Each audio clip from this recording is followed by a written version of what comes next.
তো চলো বন্ধুরা, আজকে তোমাদের সাথে একটু দই বড়ার রেসিপিটা শেয়ার করছি। জাস্ট খুব সহজভাবে করা। এখানে দেখো আমি বিউলির ডাল নিয়ে নিয়েছি, আর এখানে এটা গোটা ডালটা ভাঙাও দিয়েও তোমরা করতে পারো। আর এখানে ডালটা আমি ভিজিয়ে রেখেছিলাম ওভারনাইট।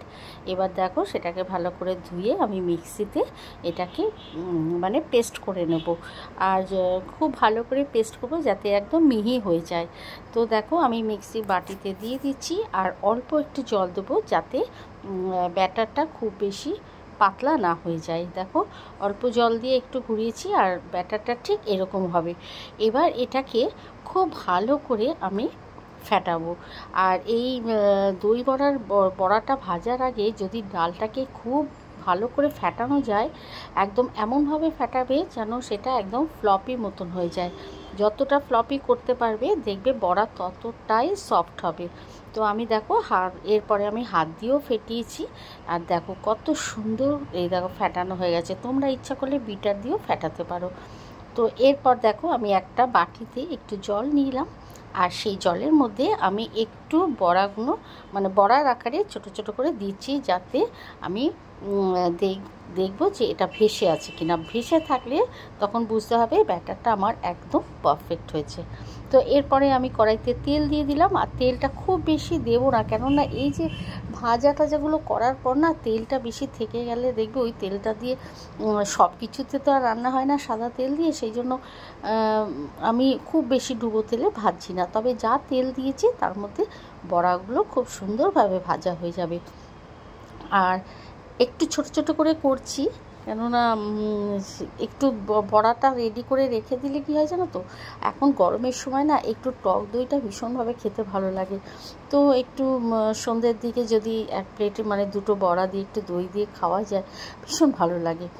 তো সেই জন্য বড়াগুলো করে আমি স্টোর করে রেখে দেবো। আর যদি এগুলো ইচ্ছা করলে তোমরা ডালের সাথেও খেতে পারো, সেই ক্ষেত্রে একটু লালচে করে ভাজতে হবে। তো আমি এগুলো এখন দেখো ভেজে নিচ্ছি, আর খুব সুন্দর মানে ভেতরটাও খুব সুন্দর ভাজা হয়ে যায়। একটু স্লো কুক করছি, সেই জন্য পরে আমি একটু আঁচটা বাড়িয়ে দেবো যাতে একটু রেডিশ কালারটা এসে যায়। তো দেখো আমি বড়াগুলো এবার আস্তে আস্তে তুলে নিচ্ছি, নিয়ে আবার একটা পাট দেবো, এরকম করে বড়াগুলো সব ভেজে নেব। তো দেখো আমার বড়াগুলো সমস্ত ভাজা হয়ে গেছে। আরও কিছু বড়া এখনও হচ্ছে, ওটা একটু লালচে করে ভাজবো, কেননা ওটা ডাল দিয়ে খাওয়ার জন্য। তো এই বড়াগুলোকে আমি এখন স্টোর করে রাখবো, আর কয়েকটা আমি জলে ভেজাবো যেগুলো খাওয়া হবে। তো দেখো আমি একটা বাটিতে একটু উষ্ণ গরম জল নিলাম, তার মধ্যে বড়াগুলো ভিজিয়ে রেখেছিলাম। হ্যাঁ, তো এবার সেই বড়াগুলো দেখো কতটাই সফট হয়ে গেছে, আর ফুলে একটু বড়ও হয়ে গেছে। দেখেছো ভেতরটা কোনো শক্তও থাকবে না, একদম সফট হয়ে গেল। এইভাবে আমি জলগুলো সব চিপে আমি বড়াগুলো মানে তুলে নিলাম, নিয়ে এবার আমি এটাকে প্লেটে সাজিয়ে নেব। তো দেখো আমি খুব বেশি করিনি, কেননা আমি আর জোজো খাবো তিনটে, সেই জন্য। আর রাতে এটাই আমরা ডিনার করে নেব। তো এবার আমি প্লেটে বড়াগুলো সাজিয়ে নিচ্ছি। ইনস্ট্যান্ট এটা বেশ দই দিয়ে খেয়ে নেওয়া যায়। বড়াটা করা থাকলে কি হয়, যখন ইচ্ছা হবে বা কেউ এলো ধরো বাড়িতে, তাকে চটজলদি এটা দিয়ে দেওয়া যায়। তো এবার দই দিয়ে আমি এটাকে সাজিয়ে নেব। আর ঘরোয়া খাবার তো এটা, আমি অত ঝুরি ভাজা এইসব দেবো না, কেন গরমে এত কিছু দিয়ে খেতে ভালো লাগছে না, আর কিনে সবসময় খাওয়াটা সম্ভব হয় না। আর এই যে ইমলির চাটনিটা আছে না, এটা থাকলে তোমার আলাদা করে আর চাটনি বানাতে হবে না, এটা ভীষণ ভালো হয়। এটা দিয়ে তোমরা খেয়ে দেখো।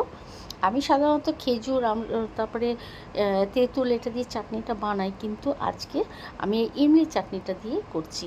আর তারপরে দিয়ে দিলাম ধনেপাতা, কাঁচা লঙ্কা, এগুলো যে বাটা সেটা দিলাম, ধনেপাতার চাটনিটা।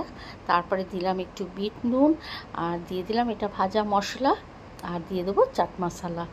তো এইটা এক প্লেট খেলে না রাত্রে ডিনারটা হয়ে যায়, পুরো পেট ভরে যাবে। তো কেমন লাগলো অবশ্যই কমেন্ট করে জানিও।